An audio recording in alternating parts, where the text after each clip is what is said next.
shut off your cell phones.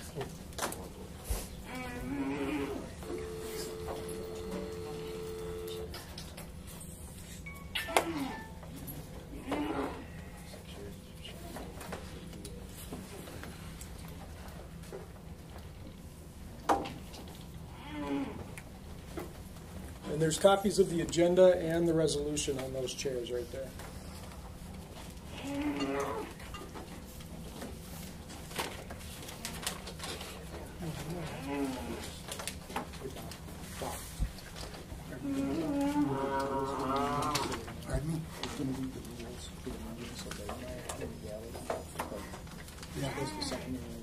Yeah, I got that right here. Okay, all right. Good.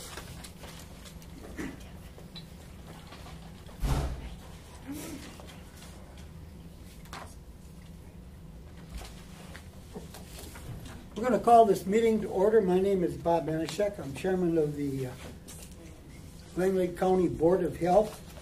And this meeting is Wednesday, August 1st, 2018 at 10 a.m. in the Langlade County Safety Building, County Boardroom. And at this time, I would like everyone to stand and for the Pledge of Allegiance. And I will remind you at this time that this meeting, all our county board meetings are being recorded. I pledge allegiance to the flag of the United States of America and to the republic for which it stands, one nation, under God, indivisible, with liberty and justice for all.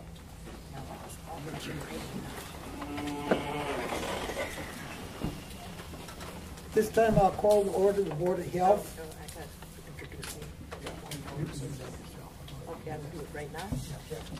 My name is Arlene Bonacci. I'm the chairperson of the Public Safety Committee, and we're here to discuss a number of items today. Okay, the Board of Health will now convene, and you can open up here to the Safety Committee. I did. Okay. Recognize members to be excused from the Board of Health and the Public Safety Committee. From the Board of Health, I think Holly Manischewski is absent. Yeah, Holly Manischewski, I did not receive a call from her. Dick Shue is excused, and Dr. Flowers is expected, so she might be coming in late, but she's not here at the present time. Okay. We have to have a motion to excuse. I'll make a motion. Second. Motion has been made and seconded to excuse Richard Shule. All in favor? Aye. Public comment on the agenda and consideration of request for the items to be added to future meeting agendas. Being none, item number 7, new business. Bob, did you want me to read this letter under 6 public comment, or did you want me to read that when you get to the new business? You can read it under new business, okay? We're going to review, at this new business, review proposed resolution number 24-2018 medical marijuana advisory referendum as presented at the county board meeting, which was referred to by the executive committee of July 17th and referred to the Board of Health and Safety Committee for discussion and review before the August 21st county board meeting. Now, because of the scope of this, there's a lot of information. So what's going to happen here today is going to be up to these two committees. There's a lot of information. If we can get it all, we'll get it on the agenda. If we can't, it'll be laid over until the next meeting. Okay. Just for the benefit of the public in attendance, my name is Robin Stoll. I'm the Langlade County Attorney. Some of you may have attended the executive committee meeting. From that meeting, a resolution was drafted and presented to the county board, and that action taken by the county board was to refer that resolution back to the Board of Health and the Public Safety Committee, which we're doing here today. The reason being is that these two committees have direct connections to the health and public safety functions of county government. Executive committee does not. It's something, again, no one's to blame for this, but it's something that it should have went through these two committees initially to begin with to get to the board, because they have important functions and important concerns that need to be addressed specific to this advisory referendum.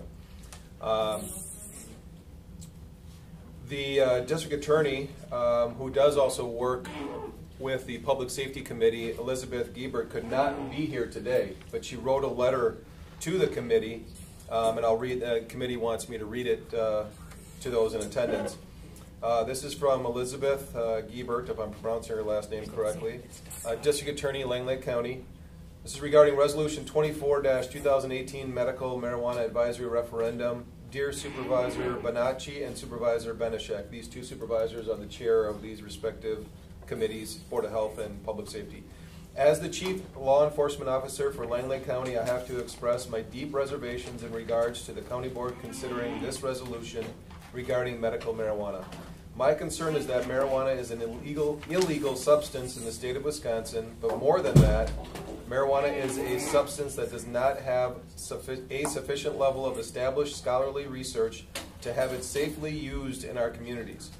I have submitted several documents to our committees to consider, which show significant adverse public safety effects that are created by the use of marijuana. I specifically point out the significant increase in traffic fatalities involving marijuana that Colorado has experienced.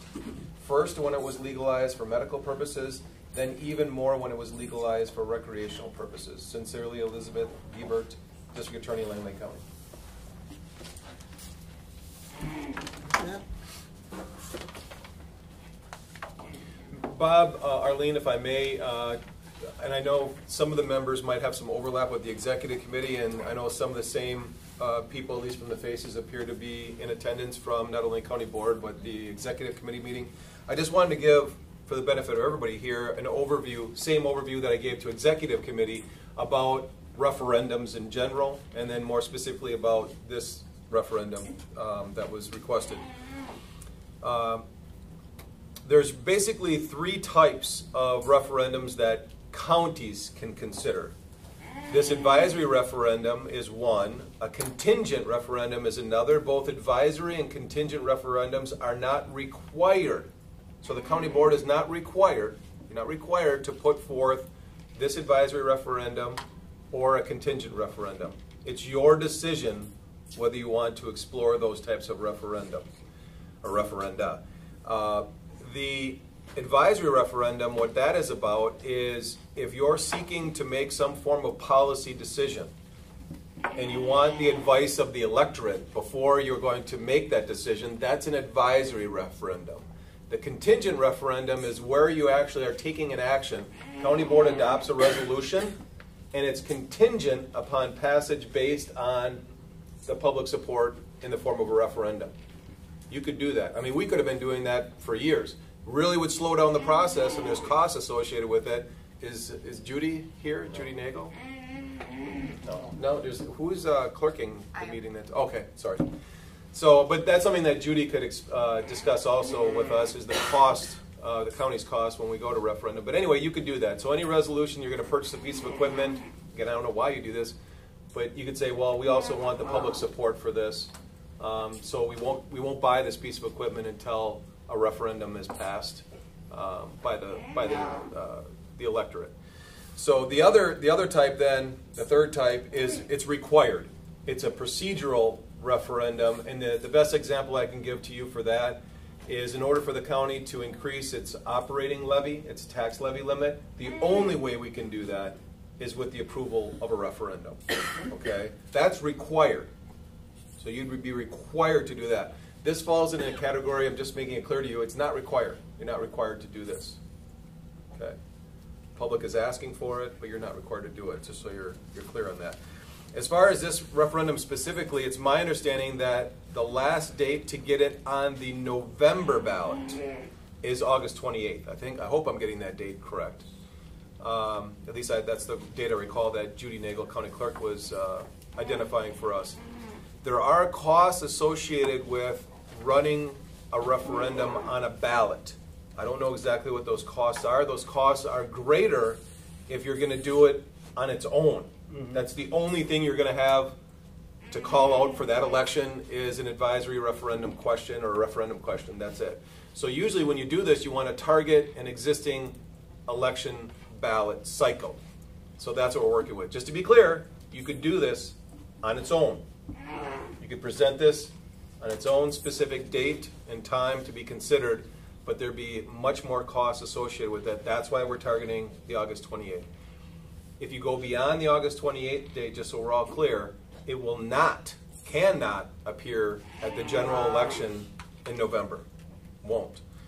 The other things when you're considering a referendum is selecting that election cycle because of not only cost but turnout. If you're really trying to gauge that public support or disapproval of an action, having that referendum tied to, say, the general election would make the most sense.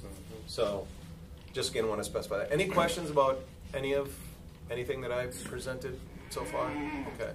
I just have one mystery. Why did this come to the counties so soon? We have hardly any time. They're almost forcing us to make a decision here previous to August 28th. This may not get out of committee here today. And for more information, most of us here, I'm not in the health field. I'm not up on marijuana, so I don't know. I'm going to like a lot of information on this. Sure. So we're going to start out here today with our Director of Public Health in Langlade County is Ron Barger. Okay. But before, and just one more thing before that I forgot to bring up that I also shared with the executive committee. You've heard me say this before multiple times. Is units of government have different levels of authority. Counties, I would argue, have the least. I don't like to hear that, but the least amount of authority. We have no constitutional home rule authority, which means we can't do anything unless Big Brother, the state of Wisconsin, gives us permission to do something. So as far as running an advisory referendum, and that's your policy decision of if and when you're going to run an advisory referendum on this subject, let's say that advisory referendum passes. Right now, under the Big Brother, has not given us the authority to consider legalizing medical marijuana. So if it passes in Langlade County, if it's overwhelmingly supported that the electorate in Langlade County would like to see policymakers make this change so that medical marijuana is legal either in Langlade County or in the state of Wisconsin, County Board, you don't have that authority. Now, I understand that this is one mechanism, and it's going through a number of municipalities, counties, cities, are going to an advisory referendum with this. So really what it is, it's sending a message to the state to do something about this. My understanding is that the state legislature was contemplating a statewide referendum, but that died somewhere in this last legislative session. So there will be no advisory referendum on the August or November ballots in the state of Wisconsin. But the state was contemplating it, doing that. Given all the counties and municipalities that are doing this, I don't know why the state doesn't consider a statewide referendum, because when I look at it, it's really the state legislature that has the true authority to then react to that public support. So we're going through an expense to have an advisory referendum, and yet we don't know if the state is even going to honor it. You don't know that. But the one unique thing about advisory referendums, if you're going to put this question to our electorate here locally, it's the most direct method that the electorate has for showing their support, is going to the ballot box and saying yes or no to an advisory referendum. And you would hope that those that have the authority to make these policy decisions then would take that into account. Consideration, right? So there is value to it. I'm not saying there's no value to it. I'm just explaining the dynamics of the referendum process. So what you're saying is that if this referendum comes up in the fall, some counties will have it and some counties won't? Yeah, and later during the discussion, one of the concerns, because I know, and it's a lot of time, there's times when you're asked to make decisions and you're not always going to have the time that you need to collect all the information so you can make your best informed decision. If you have time to do that, that's the best practice. Obviously, to gather as much information as you can about a subject so that the decisions you make are well informed. All right. One of my concerns, and I'll talk about a little later, on the substance of the referendum is that if we do an advisory referendum, I've reviewed a number of them from different municipalities, from cities, from counties, and oftentimes the question that's being presented is different. So if you're in the county of so-and-so or the city of so-and-so, they're actually answering a different type of question. They're not all answering the same question that we're posing, that was presented in our draft resolution. So, I'm just, as far as sending a message may be sent, but then there's that confusion on the question that was being asked within these different regions. So. Okay, Ron. When you say the question is different, so can you give an example? Yeah, some of them that I've seen is they're going even beyond medical marijuana. I didn't print out all that. I just did a quick Google search, and whether it's Sauk County, Dane County, some of these, Brown County is now going to a referendum. Various cities, I think City of Racine. But some of these, at least one or two of them that I read, unless I read them wrong, they were also looking at expanding it beyond just medical marijuana. And then the others were, as far as if it's a yes or a no, some of the municipalities, and we're not covering it in our proposed referendum wording, is whether there's taxes or license fees for the medical use, they would like to see those revenues flowing back to the municipality. So that was part of the question. So part of the purpose was, if you say yes, then this is the benefit back to the community. They had that part of the question. One thing I'll note finally is the question that was going to be presented in the form of a statewide referendum, that's the exact same language that we're proposing. It's identical. So, all right. Okay, Ron Barger is Director of Langlade County Board of Health, and I can have something. Comments? Well, I just wanted to piggyback on some of the things that Robin brought up in terms of the resolution. I think the value, if we go right to what is the value of doing this referendum, this advisory referendum, it is to get to know what the public feels about the issue. That's the value. What the state does with it, it's up to the state legislator, and then obviously the governor, because this could even get through the legislature and the governor could veto it too. I mean, there's that hurdle also. So there's a number of challenges in doing this, but the value comes down to just knowing what the public locally feels about it. So then I have to look at, well, what does the science say? Just because the public says we should do this doesn't necessarily mean we should do this. And that's where then my office comes in, and working with the health officer, Stephanie, we have to look at the data, the science behind this. Because again, just because everybody thinks it might be a good idea doesn't mean it is a good idea. There's repercussions.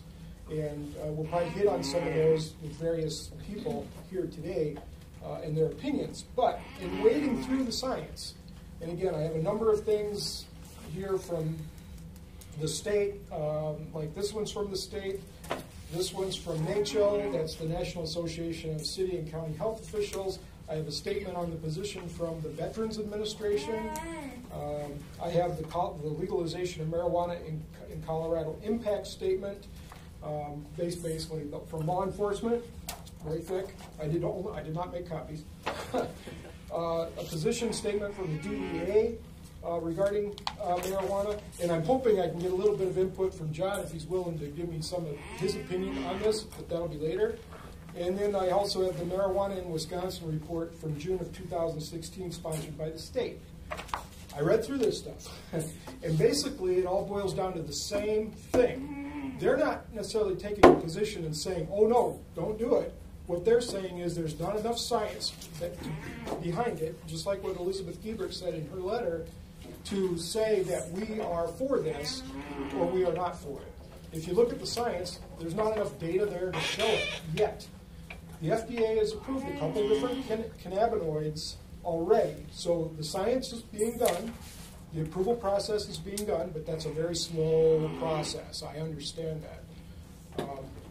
The biggest problem is because it's not federally legal scale-wise. Right. There's not a lot of money to be had to do large studies to really look at it. So the studies that have been positive are very small and hard to generalize. Right. I think the place where maybe they've seen the most positive study is in, like, you know, certain seizure disorders that they've seen that. But in terms of chronic pain, that's not to say that people don't report that it helps them. There isn't a large amount of evidence behind it. Now, I actually didn't know until a few days ago this was going to be on here, but I'd say I've read these things trying to look, is this really positive? And the studies just aren't there. So we just don't know. I mean, so that doesn't mean it's not good. We just don't know. Right. Yeah. Right. And again, that's kind of what it boils down to. The science just isn't there enough to just put it out there as, let's just legalize it. And then I have another thought on this too, that while I love data and I'd love to know what the public feels about it locally, I have my own personal opinion as a care provider too. I have many years in the nursing field. And I have seen this, the marijuana, I have seen it work for some people. So there is something to it which necessitates the study, which hopefully gets us the science and the data to back it up. But again, it's a very slow process. So that's kind of where we're at. And with the resolution that Robin drafted, and there's copies of it back there if you didn't get one. And then for those of you, I did pass out some copies of the resolution. Really, the debate here focuses on the third whereas, and then the actual question for the referendum. And I'll go ahead and read that if you don't mind, Robin. Go ahead. Whereas for many individuals who suffer from debilitating conditions such as chronic pain, PTSD, anxiety, insomnia, glaucoma, etc., medical marijuana represents a therapeutic alternative to more addictive medications such as opioids and other types of prescription meds that have more significant negative and long-lasting side effects. Yes, I agree with that 100%. And again, that's why the FDA is authorizing these studies. You're right, there's not enough national attention brought to this. And then the question would be on the referendum, should the state of Wisconsin allow individuals with debilitating medical conditions to use and safely access marijuana for medical purposes if those individuals have a written recommendation, not a prescription, but a recommendation from the licensed Wisconsin physician? Because right now in Wisconsin, physicians cannot legally prescribe marijuana. So that's why it's a written recommendation. And that's why other states have used that language.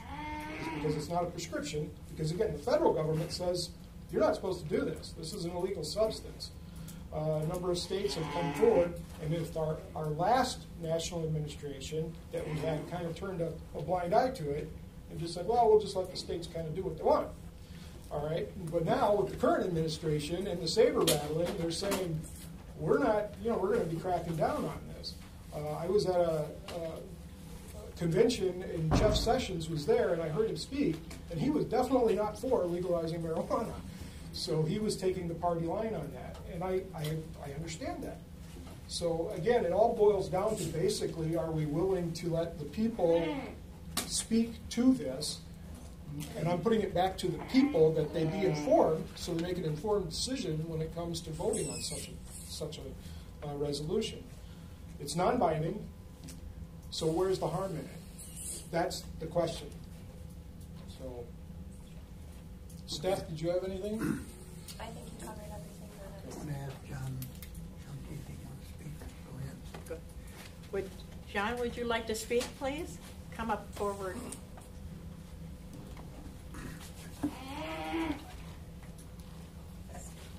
Good morning, everyone. Good morning. Morning, John. I spoke to the sheriff, who unfortunately couldn't be here for this meeting. He's attending the funeral of a fallen officer in Milwaukee. I wanted to make sure that I got his opinion and what his position is on this, and he made it very clear. If there's on medicinal marijuana, his position is this, is if he feels it can benefit somebody who's suffering from debilitating illnesses, which is referenced in the referendum, he's in favor of that. However, he is not in favor of decriminalizing marijuana for recreational use. So his position is, if there's a health benefit that we can derive from cannabis, he is in favor of that. It's going to be a challenge from a law enforcement perspective. because what that does is it creates an opportunity for it to fall once again in the hands of people who aren't recommended to have it. Listening to Ron's position, and I'm speaking for the sheriff without speaking to the sheriff, I would say that the best option, of course, which isn't an option right now, is for prescriptions. We treat it like an opioid, but you have to have a prescription, not a recommendation. I don't even know what the lateral terms are for that, or what is the definition of that specifically. Well, one is literally a recommendation, one's a legal prescription. Right, and the recommendation, I mean, from any physician, it's just write a letter saying, I guess I don't understand what that is. Yeah, basically that's what it is. John, I hate to interrupt you, but I was just curious. I mean, how does this work in the, 30 states that have legal medical marijuana? How does it work with that if it's a recommendation, if they can't also do prescription because it's against the federal law? It's going to be a recommendation, for as long as the federal law says what it says, Okay. it's going to be a recommendation. I got that, but I'm just saying law enforcement. Now you're with that individual and you find that substance on them or in their home and they present you that written recommendation. Is that it? Or is there, how does that work? Are there amounts involved? Or it would be at a state level, but if you're looking at a federal charge, if there's mass quantities, if there's something beyond personal use, and let's say it rises to the level of a federal charge because it's still against federal law, then it doesn't matter if they have a recommendation or not. Okay. I was just wondering how that works in these But states. that, quite honestly, over the course of time, that amount of marijuana for the federal government to get involved in prosecution is hundreds and thousands of pounds. It certainly wouldn't have anything to do with anything we would see.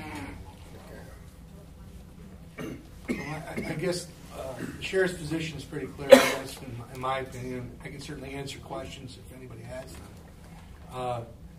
Yes. John, I did call a couple other sheriffs, neighboring counties. Both had the same question that I should ask. And they said, who controls it? And how's it going to be controlled? Because that reflects back onto law enforcement. So I have no answers to those questions. And I think we don't either, because you're putting the cart before the horse in this situation. You really don't have the ability, in my opinion, to even act on this. So if you're going to do this, basically you're violating federal law and imposing a state law, which to me is a controversy. It causes problems from a law enforcement's perspective, big time. A recommendation, I mean, how? If Elizabeth was here, if we were to challenge the recommendation as law enforcement and say, geez, this doesn't look like a formal recommendation, I know the physician, this doesn't appear to be something that they wrote or that we know is not there. I mean, we're going to refer that case to the district attorney's office. It's going to continue to flood the already flooded district attorney's office schedule. And we're going to have a debate then and probably some court hearing on whether or not this is a recognized recommendation, which isn't even recognized or can't be recognized unless there's a formal state law, which is contrary to the federal law. I mean, there's so many areas here for problems with law enforcement. And I am concerned about that. But I do know, as Ron spoke of, and Dr. Flowers spoke of earlier, that there are potential benefits. And I think it would be a shame if we weren't allowing people to get those benefits. But I think that should come in the form of a formal prescription, not a recommendation. That's just too loose. It seems like it would be that's a federal level question then, that they'd have to change the and I think it law becomes there. hard too. I'm just thinking, I think from my own perspective, who should get it? I mean, I'm thinking who presents to you. I mean, there's no FDA, there's no, it's indicated for this, it's indicated for that. So then it's sort of our discretion, and then why does John versus Sue get it or not get it? I find that to be very difficult, and I think you'll find physicians who will write it for everyone, you'll find physicians who will write it for no one. Boy, I find that, and I don't know, I haven't talked to anybody who lives in states, I haven't talked to other physicians who live in states where they can write it. So I just don't know. I'm like thinking, wow, this seems like such a conundrum. It's very similar to opioid prescribing for chronic pain. It's really difficult. And I think especially when you're coming down to like law enforcement kind of saying, did the physician advocate this? Well, this physician said it was okay, but this didn't. They're the same. It seems very confusing to me. That doesn't mean it's not good for things, but I just think for my own self, it'd be a very difficult decision to make about who should get it, who shouldn't, why, so I don't know. What would be the age group? I mean, I don't know anything about this. Could you give it to children? There are actually some, out of all the things, there's some good studies in children for certain seizure disorders that show that that's effective. So I've read some good things for pediatric seizures. I'm not saying that's not true for adult, but that's kind of where I've seen the best studies on it. So yes, I think you could. Okay, at this time, we'll interrupt our discussion up here and we'll take statements from the gallery here, and I'm going to limit everyone to 4 minutes. You'll have 4 minutes You're not to done, are you? I think you're speaking when you. Oh, Are you done, John? I'm done. Oh, I didn't know think anything. it's more I important. heard you say something. I thought you went down. Listen to their perspective. stick around. We're going to come back to the committees. We're going to listen to some people here that in the community who have concerns. You have 4 minutes to talk to the committee, and we're going to cut you off at that. And so you can come up one at a time. Who'd like to be first? I'll do it. Thank you for allowing me to speak. My name is Brian Simonson. I just want to quick touch base on a couple things. Who controls it, as you spoke on? Find out where he's from. I'm sorry, 1324 Prairie Village Road, Deerfield, Wisconsin. Who controls it with the once if it was to become legalized? That's something that the government would do. They would tax and regulate it. It'd be the same thing as prescriptions. If you needed a prescription for opiates, you're only allowed to go into these dispensaries, purchase a certain amount of quantity, over a certain period of time. Violating the federal law, they're actually looking at trying to get this off. They have it right now. Heroin, marijuana is scheduled more dangerous than heroin and cocaine, which we all know is not true. Methamphetamine, it's misscheduled. We've all been fooled by prohibition. I want to share a story with you. In 2011, I woke up and I found my 2-year-old son passed away in his bed, unexpectedly. He died of a fentanyl overdose. I took him to visit my grandmother at a nursing home, and they were not disposing of these fentanyl patches properly. It was transferred to our home. That night, he somehow put it in his mouth before he went to bed, and the medical examiner said it killed him within a few minutes. Within not less than a month, my grandma was taken off the fentanyl patch because it was not necessary for her to be prescribed that strong of a narcotic. Within 3 months, I was prescribed 9 different pharmaceuticals a day, 31 pills a day. Oxycodone, pain medicine, depression medicine, anxiety medicine, PTSD medicine, sleep medicine. For 4 years, once a week, I would have a PTSD nightmare of finding my son that morning, as real as I can get, where I can tell you what was on TV, what all 4 of the paramedics, what kind of shoes they were wearing. I tried every medication. These pharmaceuticals made me suicidal. I had a very successful landscaping business. I almost lost it because of these drugs. They actually led me to a heroin addiction for a year, the 5th year. So from 2011 to 2016, my life was destroyed, literally destroyed by pharmaceuticals. I had no idea who I was anymore. 2017, I was hooked on heroin, 16 to 17. Last year, I told my doctor I wanted to put myself in the hospital on July 4th. I picked that day. It was Independence Day. I was going to be free of pharmaceuticals. I had no idea how I was going to do it. I just knew I had to do it or I was going to die. They carefully withdrew me off this. As I was in the hospital for 4 days, I started researching cannabis. It started popping up across my Facebook. It helps PTSD. It helps anxiety. It helps depression. I use cannabis every day. I use it this morning. It doesn't make you want to jump out of a ship. I raised 5-year-old twin girls. I'm a fantastic father. I have a landscaping business with 7 or 8 employees. We've been fooled by prohibition. It has literally saved my life. If I had to quit using cannabis right now and go back to that stuff, I really don't know what would happen to me. If this goes farther than this committee, I would really like you guys to maybe do some research on this. There's an excellent documentary out by Dr. Sanjay Gupta. It's called Weed, just W-E-E-D. There's actually 4 parts to it, and it's a 5-year study he did, and it's why he changed his mind on medical marijuana. We didn't travel 2.5 hours, some of us, a long ways to tell you guys we want to do this because we're just a bunch of stoners who want to get high.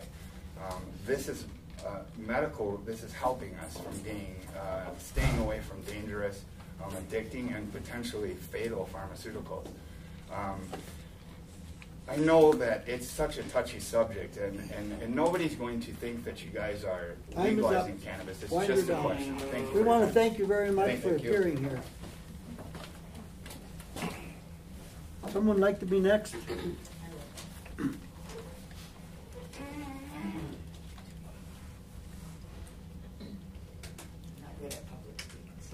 Could you talk louder, please? Yeah. Can you state your name, please? My name is Kendra Peschke, and this is my daughter, Devin. Devin was diagnosed at 3 months old with what's called lissencephaly, meaning that her brain is smooth. The condition happens roughly in 7 in a million bursts. And because of this, Devin has a lot of underlying conditions, cerebral palsy, uncontrollable epilepsy, to name a few. So with this, she has many seizures. When she was first diagnosed, she had over 300 seizures in a day. Do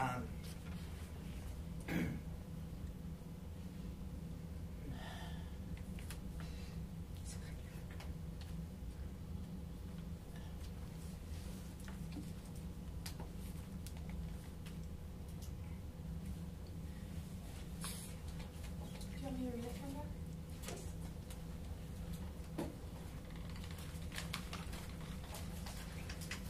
She had over 300 seizures in one day. Go away. We're over here.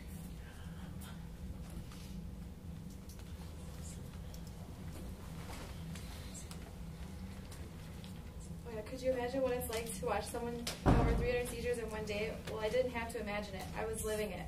Devin was living it. It's such a helpless feeling. We were lucky to have a wonderful neurologist in Marshfield that told us about the ketogenic diet, a food plan through Johns Hopkins that works for people with epilepsy. But Devin had uncontrollable epilepsy. We were desperate to try anything to make the seizures stop. It was amazing. It worked. All by what we were feeding her. Devin's doctor gave us some hard truths that we would have to face. We were told our child would never walk, talk, sit up, roll over, have hearing problems, never visual track, basically not function, and worst of all, have a life expectancy of 2 to 4 years. We were living a nightmare. Those first moments when you get that kind of news, I can't even explain how we felt. Everything was a blur, but there were a few things I remember Devin's doctor saying. She said, "You will have to be your child's advocate. You will know her best." And she also said that in Devin's life, there will be a lot of choices to be made. You will be given options when it comes to her medical care. The best that you can do is gather all the information you can about the options you have and make your choice. Once you make your choice, don't second guess. If something goes wrong, remember you made the best choice with the options you were given. Those words are something my husband and I live by. So that's how the diet began with Devin.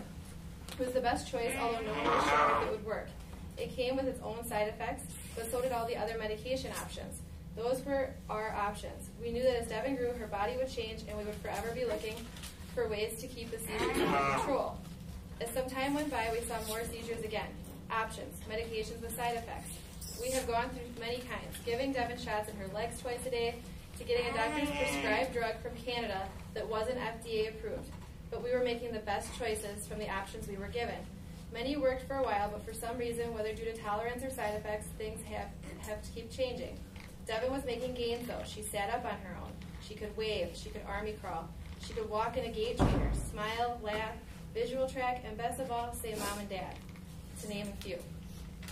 From being told your child may live 2 to 4 years to fast forward, she is now 15. We've been truly blessed. She has taught us so much. With Devin growing, everything changes. Meds that she has been on for years are affecting organs in her body or losing their effectiveness. Devin has many kinds of seizures now, and when she has some kinds, she loses many milestones that took so long to reach. She no longer army crawls. ways, and just recently she stopped saying Dad. It is heartbreaking. I'm trying to keep this short, but I could honestly talk about Devin forever. I just want you to see what kind of miracle she is. Against all the cards stacked against her, she is determined. So as her mother, I am determined. I am blessed to have the honor of being her mother. So with being her mother, I need to be her advocate. She can't speak for herself, and I need to be her voice. Devin at this time is not on the oil that may or may not be able to stop her seizures. I want this to be an option for her. Shouldn't it be? Devin's doctors say that her medications options are becoming fewer and fewer, and I just want the opportunity to have another option. Wouldn't you if it was your child? Imagine if you were told you couldn't have the option of taking an aspirin if you had a headache. That's what it's like for Devin, and we are running out of options. Okay, your time is up, but it's interesting. Let him finish, Bob. Okay. Let him finish. Okay, go ahead. Will it work? I don't know, but it should be an option. I have read about children with the same conditions having success in medical states with cannabis. The best part is minimal, if any, side effects. Why shouldn't Devin not have that option because of the state that she lives in? By allowing this to be put on the ballot, it will be helping the voices of moms like me to be heard. This decision could help lead to an option for Devin that wouldn't otherwise be available. Please help my daughter have this option. She doesn't have many left. Thank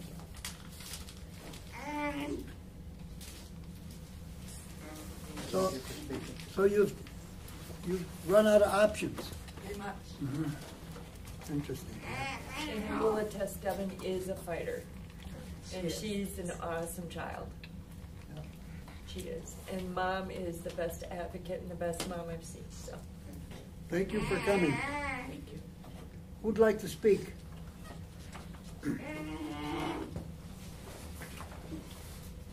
Morning, my name is Daniel Connors. I'm from 4814 Goldfinch Drive, Madison, Wisconsin.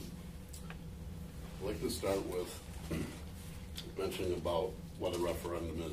It is available on city, state, and county. There is a Mount Horeb case. There is a Mount Horeb case that was had to do with county referendums being under the county board's authorization, and it was upheld as to it was. In Dane County, we had one in 2010, and then we had one in 2014, and we're due to have another one. They matter to get a message to the state's legislators. I'll post my notes together. Currently, there has been 7 counties. 7 of them have approved it to go on the referendums November 6th, 2 have not. So that means currently, out of the state's population of 5,440,000, 2,217,000 people, 41% of the state of Wisconsin will have this question on their ballot come November. And if you don't think small town America's vote matters, that's why we're up here. It matters. Every little vote matters. And eventually, this directly right here today is not about marijuana in itself. It's simply about, do you have a right to put on a question for your citizens with whom you work for? It's not about your individual opinion. It's about all the citizens that you work for. In the case, this gentleman here, about the recommendations versus prescription, it does have to do with what the scheduling is now. And to give you a case that happened in Sauk County, ultimately Baraboo, it was a possession case, and they had an order practitioner, and the investigating detective called the doctor, and they just simply never charged him with a possession or anything. They did not get their stuff back, but it was just verified that way.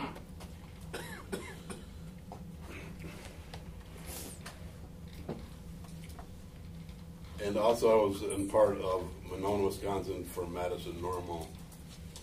They simply, different counties, different cities, Racine is thinking about doing one, still rushing it through. Bob asked about why such a late date. It's when people are inspired. And even the city itself, or the city alder, is going to introduce it. In the city of Monona, because in our Dane County referendum, they came in at 67%, the highest city of all the cities in Dane County. And it's called State Statute 9.20. If there's still another recourse beyond this, but this just gives the state legislators what the people want and give them a choice for it. Thank you for your time. Thank you for coming. Anyone else like to speak? I would. I'm not going to stand. I have Raynaud's. I can't stand on my feet that much. I have NF. My name's Richard Sprague. I live on Star Eagle Road in Bryant. I have NF. I was diagnosed in '99. They didn't know what the disease was. What is your name, sir? Richard Sprague. Oh, okay. They didn't know what my disease was. And still don't, today they don't deal with all of what it is. I go to UW-Madison twice one week, 3 days the next week. I got to drive to Madison. For 8 to 10 years, I lived on over 100 opioids a day is what I had to cope every day. Now we moved down to about 30, but they're more potent than I had before. And the pain clinic doctors and neurology in Madison have said that they're the cause for the pain that I have today by overprescribing opioids for so many years. If we had legalized marijuana 10 years ago, I wouldn't be in 100% of the pain I'm in today. The doctors actually overdosed me with too much medication, and nobody ever thought of taking it back off. They just give you one pill when it doesn't work, they give you another pill, that don't work, they give you another pill. When you live on 30 pills a day and they're all high opioids, it does nothing for you. My feet are like walking on shard glass 24 hours a day. I have all I can do is walk. It takes everything to get off a couch. And people sit here and look at, well, do you feel that public should know? We're the people that live with pain every day. We're the ones that have to deal with this. The doctors overprescribed me and put me in the condition I'm in. People move from Wisconsin to Michigan, and I know for a fact the last 10 years, have been moving to Michigan for legalized marijuana for their health. They're losing people out of this state to go to somewhere else because they want the marijuana. They're moving to Illinois so they get marijuana. The people here have to realize it's a new day and age. It's got to be a change for the people that need help and not just the people that think they can control the public. It doesn't work that way no more. That's about all I have to say. Okay, well, thank you for speaking. Everybody has a story. Yep. Anyone else like to speak?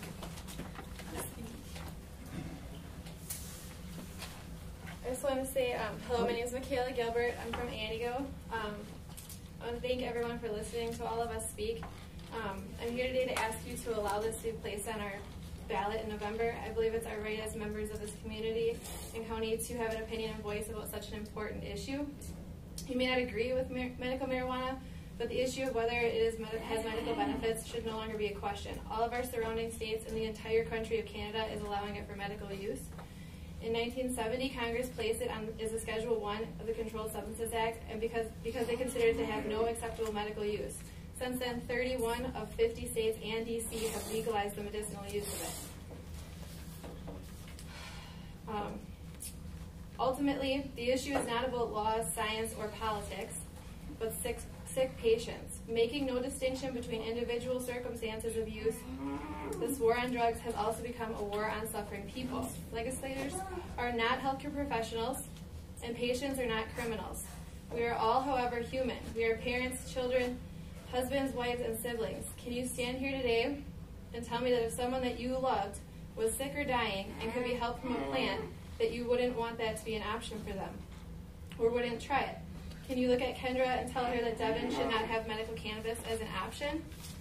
The reason I am so passionate about this is because my mom has lupus. She also has alopecia, vitiligo, Raynaud's, Sjögren's, Ramsay-Hunt syndrome that causes severe form. It's like a severe form of Bell's palsy. She has seizures, pericarditis attacks, vasculitis. She's had a stroke, a heart attack, cancer. She has TIAs, which are mini strokes, all the time. She just had one on Monday. She has one kidney that functions at like 30%. And a lot of the medications that she's been on have caused other problems. Like, she was on methotrexate for a really long time. It's like a chemotherapy type drug, and it caused severe scarring on her lungs, so she has COPD. They took her off of it. She's on prednisone for like 20 years, and like all of her organs are damaged. She has congestive heart failure. And I'm part of like a lot of support groups on Facebook, and I reached out to so many people, and like in Illinois, they just allowed lupus to be part of the medical marijuana. Like you can get a card for medical marijuana if you have lupus. And so like I've begged her to go to other states because I've talked to these people and they're like going into remission. Like I didn't even think that was an option for lupus. Like, I mean, I should have had it since I was 3. And when you see someone that you love or like be in pain or you know, be sick all the time your whole life, it just changes you. I mean, every birthday wish I've ever, every candle I've blown out, every shooting star I've seen has just been for a cure.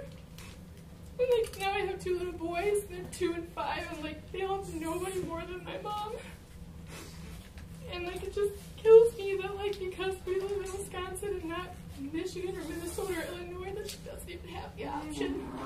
Her doctors told her the day that it becomes legal, he'll give her a card. So I just want people like Tony to help and have a voice in making like, and being a catalyst to take that to the state.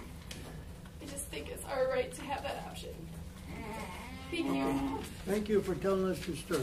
Thank Very you. interesting. Okay, we're gonna. Does anyone else want to speak? Come on up. Hello, my name is Eric Sprague. I live right down the road in South Superior Street. I've got a 13-year-old son. His name is Matthew. He's got epilepsy to the point. The doctors just keep pumping him full of chemicals. Right now he takes upwards of 13 pills in a day.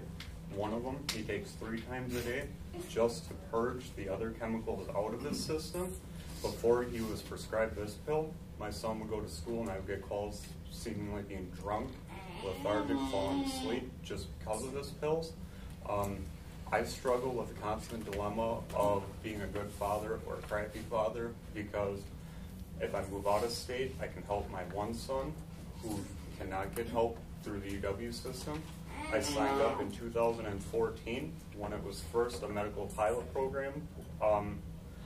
There was no interest because social services scares you off that list. They came to my home 2 different times, and I ended up retracting my son off the list. Fast forward now to this session, 2018, my son was sitting in a UW-Madison hospital bed, about 9 hours with an uncontrolled seizure. They were pumping him full of everything so they could sedate him. I was told, standing over my son's bed, that he wasn't a good fit for Wisconsin's medical program because his seizures are too far advanced and they can't treat him. He's not a good candidate. That does not seem right that someone's health issues can be so severe that you're excluded. I should have the right to try it on my own. I should be able to take my son off these pills that have been nothing for him for a decade, try to see what my son is like. I shouldn't have to go to sleep every night wondering, do I sell my house? Do I move to a different state? All this nonsense like why we're here now. I feel like we're circumventing the will of the people because we are here. This was already ruled on. Law enforcement and the district attorney's job is to do the will of the people, not their opinions circumventing the combined will. That's why everyone is here. There's young generation, there's old generations. And us looking in, alcohol is never a problem. Why is this a problem? Why are we even here today? I could be in a different state and I could have an awesome job. I work in a shithole just because that's the only thing you can do to survive in this town. If there was anything for prescriptions or recommendations, how awesome would it be from a health standpoint to get people out working instead of the drug companies profiting? Thank you. Okay, thank you very much. Take 30 seconds. Just 30 seconds. I've got buddies that are deputies in different counties, Marathon County, or Allegheny County, and Lincoln County, that their moms have cancer. And you'll know this from different deputies too. Their parents have cancer, their mom, dad, and they literally drive to Michigan to get cannabis to bring it back for their mom. And I know for a fact they do this because I've been at their house when they've been there. I don't do it, I can't do it because of medication I'm on, I can't fail a blood test. But it's not just a point of the law enforcement. Law enforcement does it because they do for their family. Just like they say, they go in with a badge, they come home with a badge. Their family comes before anything else in this country, and that's just the way it is with everybody. Your family has to be first. And if these guys that have a badge will drive 2 hours to get cannabis to make their mother better, I don't see nothing wrong with that. They can't move their parents to Michigan because it's illegal in Michigan, and you can just go get a piece of paper or a doctor to sign it. You got to do what's best for the family and the people, not just for yourselves. And a lot of cops put a lot of stuff on the line, but their families will come first. Okay, thank you. This time we're going to go back to our committees, and Eileen, you have anything to say? My heart goes out to you people, and I know exactly what you're talking about. I have a son that has multiple sclerosis, and he is on so many pills a day. And then he not only has MS, he also has trigeminal neuralgia, which is a nerve that's in your brain, goes to your tongue. And he sometimes can't eat for days on end because of the pain. And I talked to him on the phone, and he said, Mother, I know you're against marijuana. He said, but if I was living in Wisconsin, and he's living in Nebraska, and they don't have it either, he said, I would do anything for marijuana if I could get to it. But he can't walk.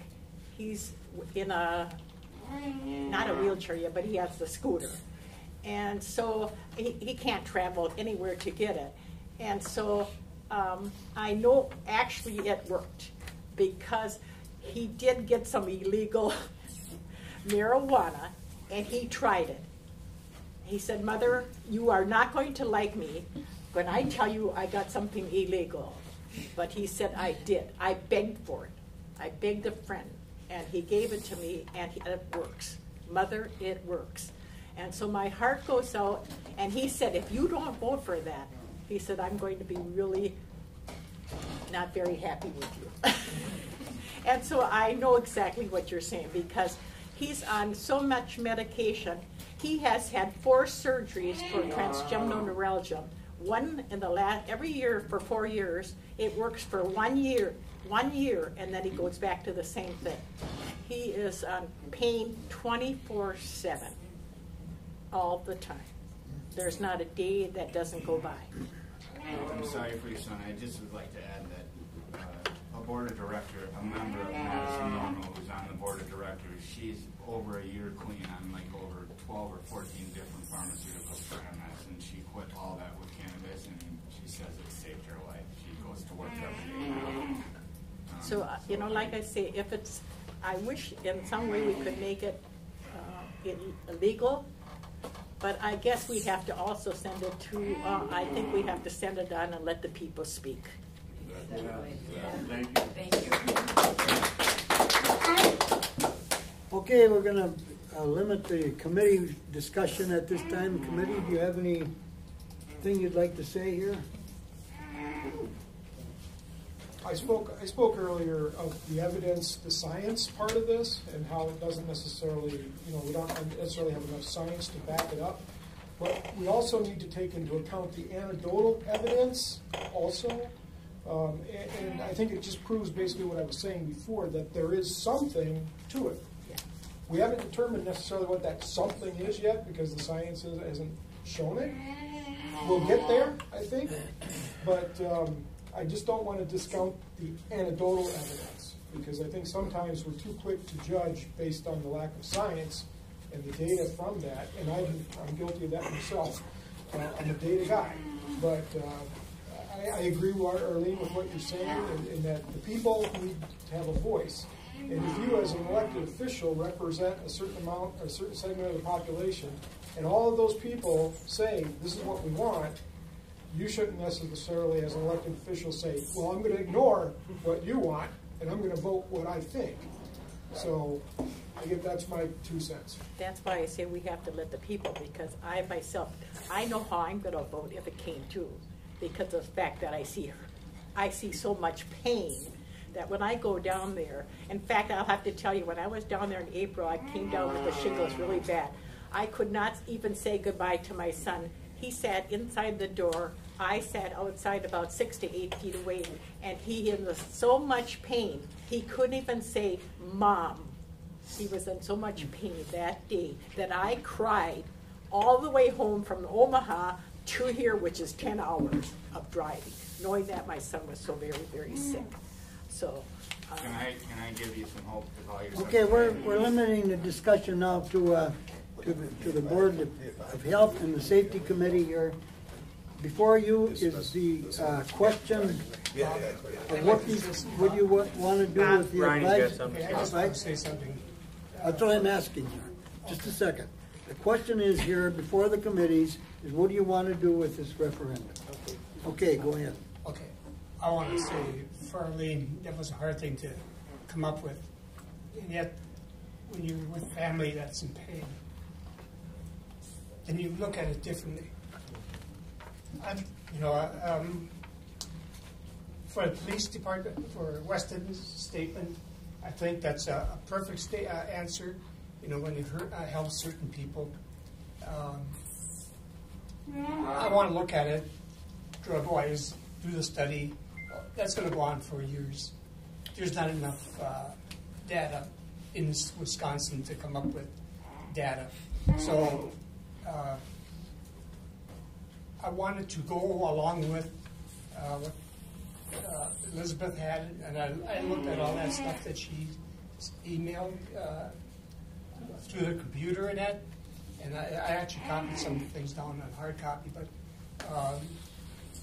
it's a tough decision. It's not saying that, however, I vote that I'm in favor of marijuana, and that's what you're struggling with, and I don't know how they're going to, and that, I guess that's the state's business, but how they're going to regulate it and all that. Maybe we're afraid that it's going to go, people are going to use it that shouldn't be using it. That may be happening, but they do that with regular drugs also. They get somebody else's opioids, and as a board of health, I know we have people that are RNs and whatnot, that it must be a hard thing to say, let's go ahead and try this. I kind of have my mind made up one way, but at the same time, I've heard this group before, the executive, and I think I'll have to agree with Arlene. I think what the executive did is a good decision to maybe send it out. Delaying it doesn't help these people. We got a short time to make it. If you want to make it a study, Bob, that's fine. I'd say with Arlene, I want to support your kid, and maybe he can come back and be with you, or visit and have things taken care of. And for these people, I know stuff. Okay. Yeah, I know some of these people that are in problems, but that's fine. Bob, what I've seen today, I'm going to make a motion that we move ahead with the advisory committee. And send it to the county board? Move ahead with the referendum. Okay. The advisory. That's my motion. I'll second. Who seconded it? Okay. Are you having a collective vote of both committees? Yes. Okay. This will be This is the public vote safety. of both committees here. So, any further discussion? Do you have to have a vote with the public safety? That's what I was asking. Do you want to do this together, or do you want to have a separate vote of public safety, vote on it first, and then vote of health? We're here working together. We'll Okay. have a combined vote, yeah. Okay. Okay, is there any further discussion by anyone? I'm requesting a roll call vote. Pardon me? Roll call vote, I'm requesting. Okay. I can read through the names if you want me to do that. Arlene Bonacci? Yes. Dick Shoe's absent. Ben? You have Yes. to say, okay. Doug? Yes. Gloria? Yes. Where's the other person? Dr. Flowers? Dr. Flowers abstains.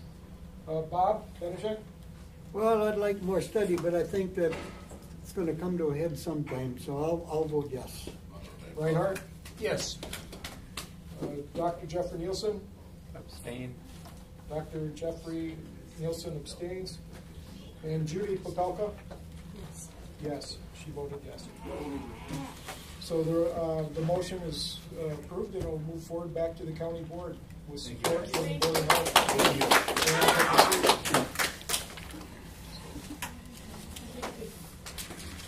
Okay, at this time,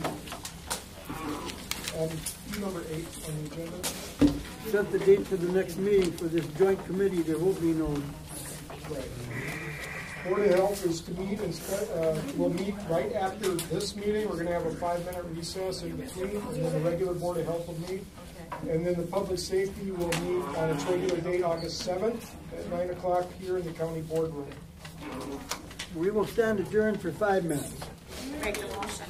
I'm making a motion to adjourn for public safety. Second. Okay. Is this yours? Okay. Is this yours? Right, you No. got that. I'm not sure where that belongs in there.